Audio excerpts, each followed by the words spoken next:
Hello everyone, this is the Nether Gear version of the Burning Rage Autobomber I made earlier, and we pretty much solved every problem that this build has.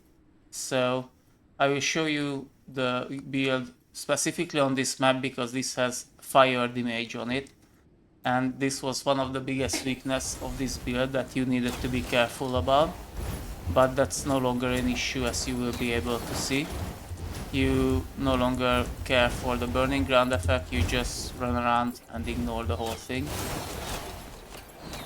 So as you can see on the damage, our damage is now significantly higher because of the nether gear. We do, at minimum, we will do 10 million damage a tick, and if we activate usually in a single second our ultimatum, it will go up to 20 million, and if the transference goes up to the maximum 20, then it will be 40 million a tick. Our rain of arrows will be around 60 to 80 million each hit, but if we hit something more than once, which it would be unusual, then it can go up to, I think of the theoretical maximum is like 200 million a hit. You will be never able to see that because mobs will die before they get that many debuffs on themselves. So I don't think you will really see that, but it's possible.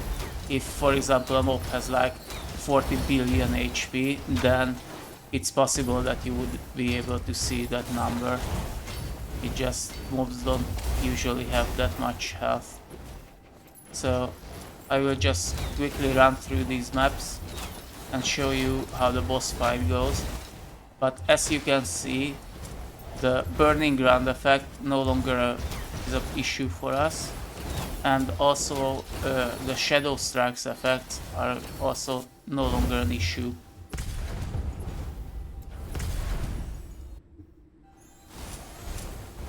So as you can see, at the start we only had 10 million, now we have everything set up, so now it went up to way higher, and now it's like 40 million and such. So as you can see, 30 million is now the DPS when our rune is active.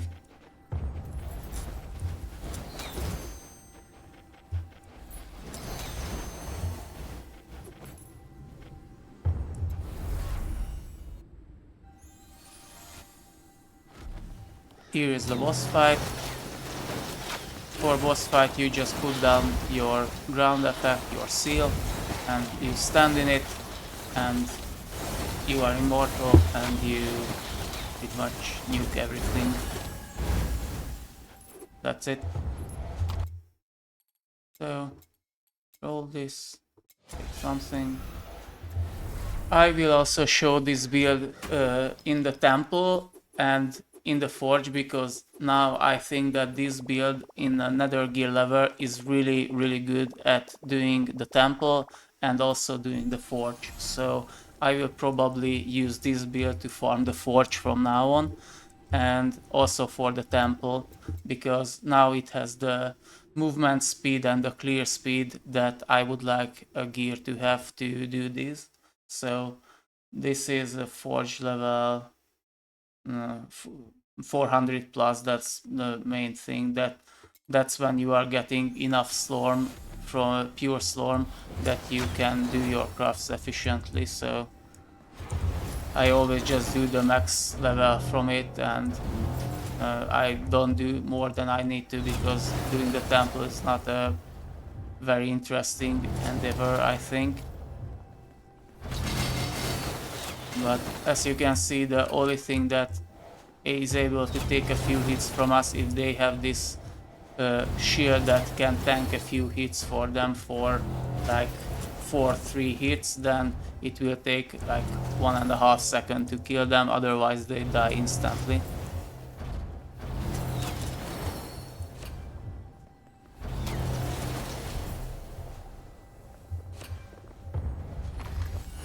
So this was a temple. I don't think I will show more because every temple run is the same. But as you can see, our coverage is now good enough that we cover the entire screen. It almost instantly kills them, and you can just run around with a high enough movement speed that you can go from door to door. For the Great Forge, this I think will be more efficient than other builds, because usually you want to stay down here to get them to spawn faster, but I found it that this build is most efficient if I stand around here, because then I'm able to utilize every door, and because I cover the entire screen and I don't need bouncing effect for the arrows like for other builds I do, then if I stand in the exact middle, then they will just run in and I can clear every possible doorways that is open. So as you can see, each wave we can finish in around 5 seconds, 5 to 10 seconds. And this makes the forge clearing very fast. And again, you don't need to run around. If you think that you don't have enough shields, then you just put down this seal and you will collect every shield that you make. And you don't need to move around no longer, because as you can see, our coverage is, the burning rage is around this big, so it's not the entire screen but almost the entire screen. And the rain of arrows will hit the edge of the screen, so if something like here stands at the edge and wants to shoot us, then we will hit them with the barrage. So this is how it goes, and as you can see, in a few minutes we were able to get to wave 8. I think this will be the last one. This is a good enough example for this. So let's just clear the whole thing. And move on. Okay, this build is also good at killing Ohm, if that's what you want, but if you are on the level that you have Nether gear, then you already killed it, and since it doesn't really drop anything, it's not really a thing for this build to kill it, because you already did this boss. It doesn't drop anything, so I can show you if you want to in another build, but I think it's pointless to kill the final boss on Nether gear level, because you already killed the boss before that. Okay, let's go through what I did in this build that are the upgrades for the Nether gear version, and I will first go through very quickly, as in the first video, of how this build actually works. So this build isn't that complicated. The damage we do with 2 skills, and what we focus on is, as you can see, we have increased aura effect and increased aura effect multiplier. So we will stack a lot of aura effect on us and use that to upgrade our auras that we will use for damage. And one of this aura is Ferenc Barrage, which will make a rain of arrows. A single rain of arrows will be created, and if we have enough aura increased effect, then this will be more than 100%, as you can see, which means that this will activate every single second, which is very good. The other thing that we use is Burning Rage, and that's our main clearing damage effect, while Rain of Arrow is very good at single target and for our defense. So this is what we use for our clear. As you can see, we have a very high elemental damage stacked on it, so this is just the base elemental damage effect it has, and we have a lot of increased size effect. On Nether gear we are able to stack this, so this covers almost the entire screen. This is around this big circle that will clear everything in it. The thing about Burning Rage is that this is an aura and an aura effect, which means that both of these increases act as multiplier for this, so we can use this to scale up this damage. And if you look at Rain of Arrows, the skill itself, this is an area of effect, and we are using an aura to activate it. So again, we are using both of them to use this skill efficiently. So the rest of the Ancestral Legacy is to get this aura that by default doesn't have it's a very good multiplier by itself, as you can see, but if we have increased aura effect, then this will increase to a really high number. So this is more than 3 times our multiplier for our damage because we activate this aura. And there is another effect here which will give us 20% multiplier for each aura that we have, and we have 4 auras combined, so this is an 180% multiplier. Also, we have some magic quality quantity, so this is a nice added effect because we are not really able to stack these effects, so it's good to have them here. And what we do is we make our secondary and primary skills to be light imbued, and we get some online life hit, which is nice. We get this effect where we will get the shields when we stand on this light seal, so we don't need to collect them. And we get that on Ancestral Strike, which we can do with the Rain of Arrows, we will get 100% chance to get a shield globe. And because of our Reaper, we get the Judge of Light by default. And again, this is an aura, so as you can see, for every single debuff, our primary and secondary skill will do 100% more damage. So at max, mob, I think, can have like 8 or 9 debuffs on it that we can put on it. And that would mean that we will do like 10 times more damage. So that's very good, obviously, but you usually never go to that point. But even if it has just 2 or 3 debuffs, this will already most likely 3 times the damage of the Rain of Arrows. So as attributes, we take very basic things. We take the crit chance, we take the Ancestral Strike chance, and the aura increase effect. This is again a multiplier that we really want. And we take everything here for elemental damage increase because we want to scale that damage. And the rest we put into the movement speed. Okay, and for skills, your primary skill doesn't really matter.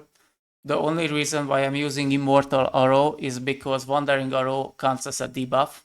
So for the Rain of Arrows, this will be another damage increase if we manage to hit the mob before the Wandering Arrow. That's it.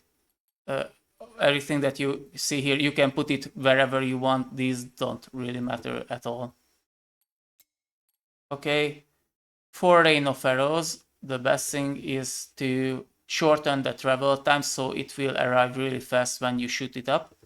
And this is the most important thing, that you want to make it an elemental damage because we scale elemental damage, not skill damage. And this will be also a multiplier for it. On this row, it's important to note that this is the only effect that works for the aura effect because these shoot extra volleys, and the ring specifically states that it will shoot a single barrage, so these extra additional volleys won't count. And we want to get the dazed effect here because again this is a debuff, and with the Judge of Light we will get the extra damage from this. And here, since I never actually auto-attacking with it, there is not really a point to get this. And I don't know if you get this multiplier, so actually I'm not sure about this. But if you get it, it's nice, but I think you won't be getting this multiplier, so just in case it's there. We use Architect of Death to get the passive effects that we want. And one of them is that we want to get a lot of extra mana, because just in case we get a debuff, which we no longer can, but it was there just in case, we have a very high mana pool, so we no longer run out of mana. And we have an aura increase size multiplier, which is very good because, again, this is a multiplier. This means that the aura size that we have will be multiplied by 35%, which is huge. This row doesn't matter, and this row we will get a multiplier for our elemental damage, again a huge buff.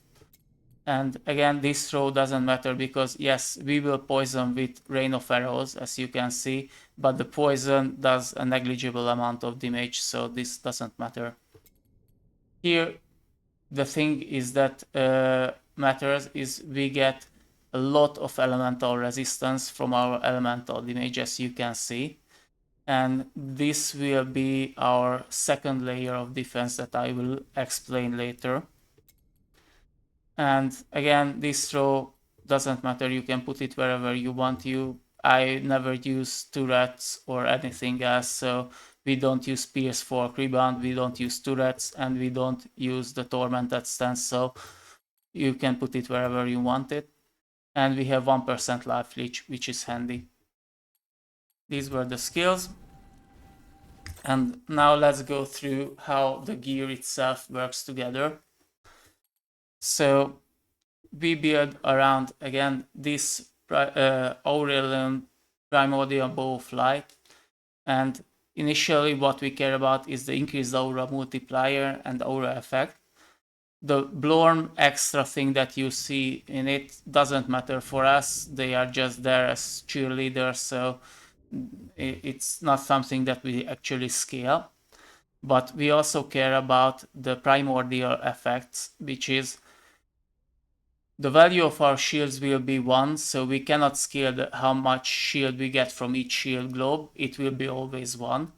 But you can get multiple of these, so you can still get like 100, 200 shield globes if you pick up. That's how much shield you will have.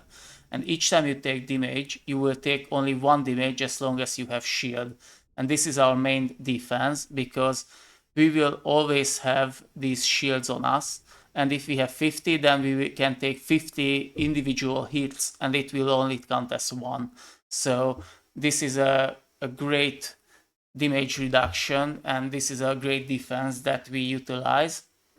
And obviously because of this we want to have as much evasion as we can, because we want to avoid as many hits as we can and only take a few each second. So we stack evasion, and because of our evasion stacking we can get a lot of mana, and because of our elemental damage stacking we can get a lot of elemental resistance. So the second layer of this defense, or maybe combined with the first, is that we use this cape effect to almost always have 100% duck chance, because we always do critical strike on the entire screen, and we do a lot of ancestral strike with our rain of arrows. So if we do like 4 rain of arrows hit, then this will be at 100% and we will dodge the hit, as you can see. So they usually never even hit us, but even without shield they won't be able to kill us, because this means that they can only hit 30% our health, which is very low. So as you can see, it's only a 1300 damage each hit that they can do. And we can combine this with another effect, which is I put on the ring, this is a gloves effect, that we will heal 22,000 life over 7 seconds if we get hit, because that's how much elemental damage we stack. And if you calculate this, this means that we heal almost our entire health pool in a single second, a bit less than that. But if you combine this with the life leech and the life regen we have, it's more than 100% of our entire health in a single second. So what this bat actually says, that if they can't hit us more than 4 times under 0.3 seconds, then they won't be able to kill us and we heal back to maximum. So these two pretty much makes us immortal even without any shield effects. The rest of the gear is concentrated on damage and to get our resistances up. So the thing that I was able to pull off here is to get 100% shadow and fire resistance. And that's a very good thing for us, if you can see it here, because this means that the fire damage we will take have less than 0% chance to do burning damage to us, and burning damage will tick I think 7 or 10 times, so that would take us 10 shields away from us. But this way we can no longer take burning damage. We still take the hit, the fire damage hit, but that's a single hit, and we don't no longer take the debuff. And we also no longer take the shadow debuff, so they will never be able to deplete our life regen and mana regen. So the two effects that would affect this build the most are no longer an issue. And you have a lot of elemental resistance, and what that means with another 30% multiplier on everywhere else, that even if you have no shields, the ground effects that actually has a chance to kill you because they can do a lot of damage. If we put this multiplier, for example, on a fire ground effect, it would do like 95% reduced damage, so we will only take like 5% of that damage, and combined with this regen means that you are unlikely to die from any on-ground elemental damage effects. So the other things that we want is movement speed, because this is a multiplier from the legendary effects.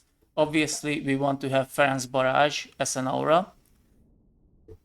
We want to use the critical strike chance multiplier from ancestral strike chance, so we no longer deal the extra ancestral strike damage, but we don't scale that, so we don't care about it.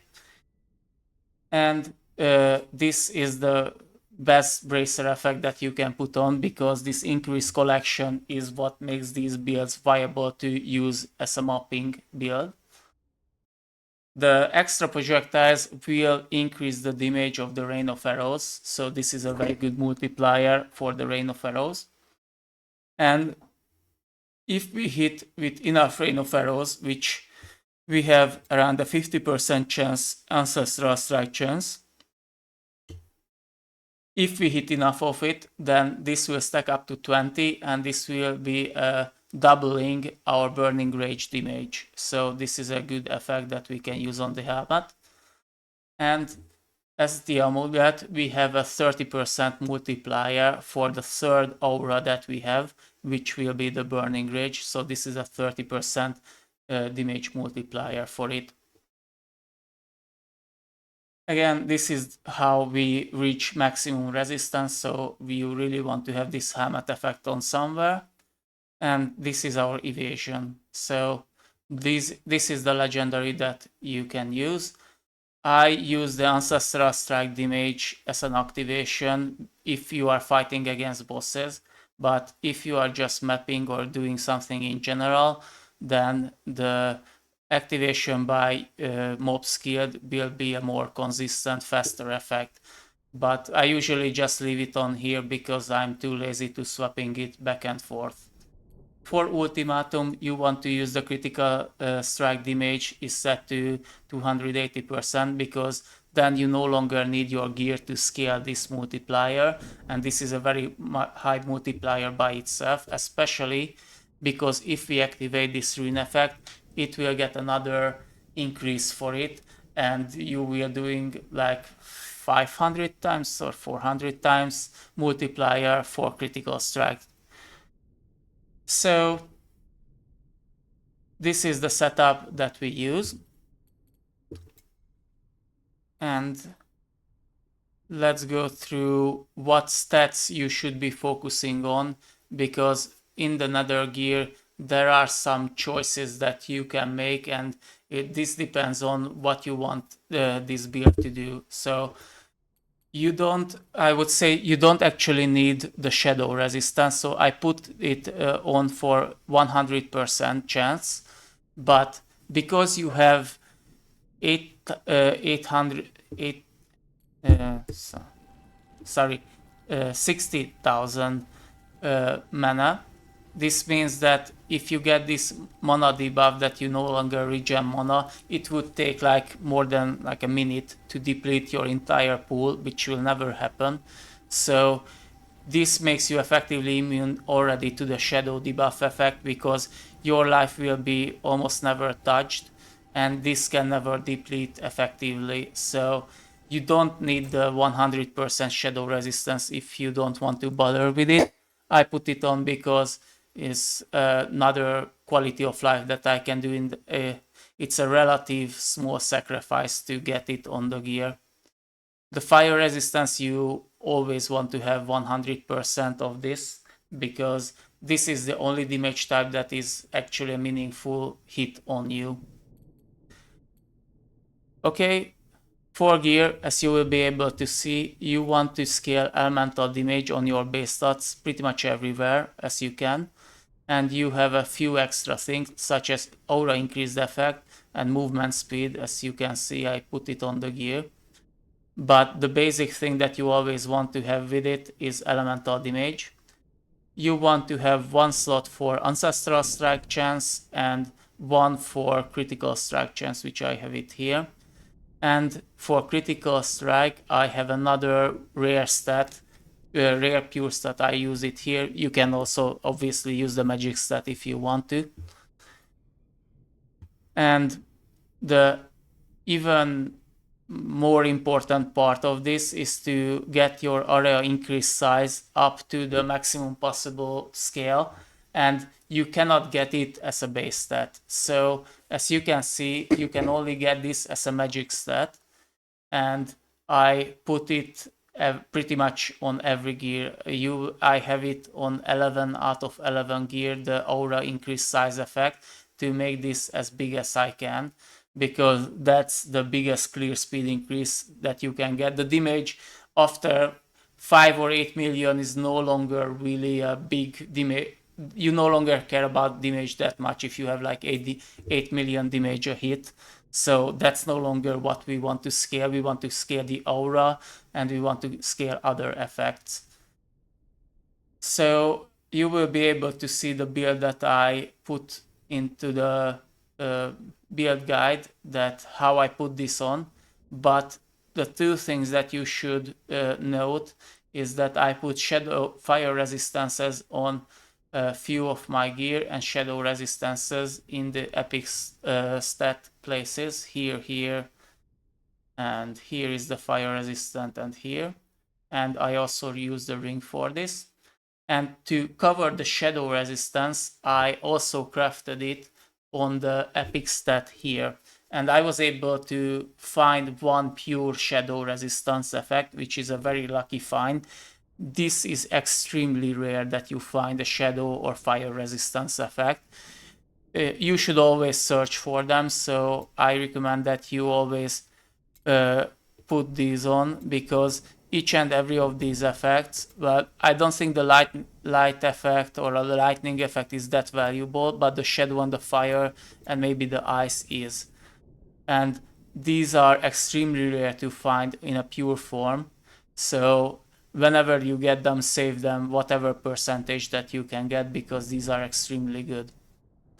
If you don't have this shadow resistance that you can graft on here, what you can do instead, and what was my original plan, is that instead of my pure stat, I would use a simple base stat, shadow resistance here, which would be 22%. I would graft it on my bracer, and then I would use my gloves to, instead of this elemental damage percent that you have see logged there down, I can also graft another non-pure shadow resistance on it. And I would remove the elemental damage as the base pure stat and just use a regular elemental damage there. And this would be a very slight damage decrease, obviously, but again, we have more than enough damage, and this would cover your shadow resistance, even if you don't find a pure stat for it. If you find a fire resistance or a shadow resistance pure set, you can put it here. If you find it both, then you are lucky and you should put both here. And then you can use the rest of your slot to get like elemental damage percent or some other increases that you want. Okay, for the rest of the gear, you always want to focus on aura increased effect, aura increased size, ancestral strike chance, critical strike chance, elemental damage, and this is pretty much it. So you will be able to see I put on a few more movement speed in a few more places, because I think that you always want to get around 7 to 8 movement speed. For me, 7.2 is comfortable enough, but I like this 8.3 also. So I think it's good enough to have this much movement speed, because you don't have any blink effect or anything, so you will literally need to run around. And I think this speed is good enough that you won't be bumping into doors or anything, but you will be going through fast enough through the map, because a lot of builds I see that they don't have enough movement speed, and even if they do like a billion damage each hit, their coverage is very bad and their clear speed is very bad because they run very slowly through the map. Okay, so we went through the build. Another thing that worth noting is that you don't need your aura to show here to be active. So as you can see, I have 4 auras and you can only see 3, but all of them is active at the same time. So when you just log in, you just need to activate them and you can forget it, and they will be always active. You will be able to see them here as a buff. Okay. Yeah, another thing about this, the last thing I want to mention is that I will use this build as a temple and a forge farmer, because it's very good for that.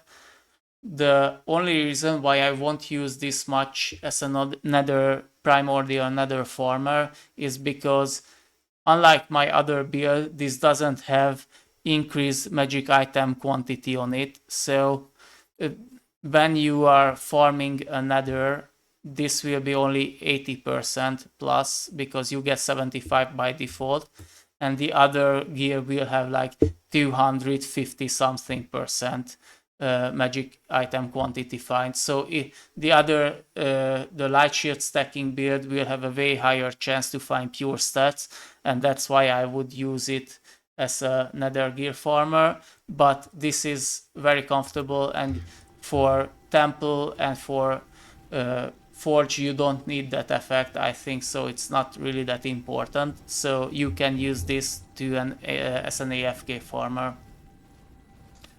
Okay, this was pretty much what I wanted to show. I hope you enjoyed this build.